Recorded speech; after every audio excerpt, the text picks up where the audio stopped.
निवडणुकीनंतर मराठी माणसांविरोधात दंडेलशाही सुरू असल्याचं राज ठाकरे म्हणाले. राज्यातील महिलांविरोधात अत्याचार वाढत आहेत.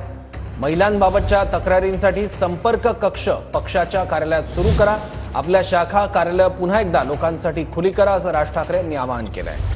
नवीन वर्षाच्या शुभेच्छा देताना राज ठाकरे यांनी कार्यकर्त्यांना आदेश दिले आहेत. लवकरच मी सविस्तर बोलेन, अधिक व्यापक दिशा देईन असे राज ठाकरे म्हणाले. आपल्या शाखा कार्यालय पुन्हा एकदा लोकांसाठी खुली करा असं राज ठाकरे म्हणाले आहेत. निवडणुकानंतर मराठी माणसांविरोधात दंडेलशाही सुरू असल्याचंही राज ठाकरे म्हणाले आहेत.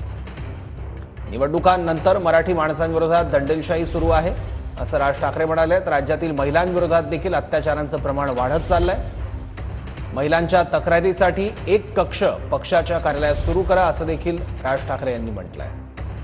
आपल्या शाखा आणि कार्यालय पुन्हा एकदा लोकांसाठी खुली करा असं आवाहन राज ठाकरे यांनी केलं.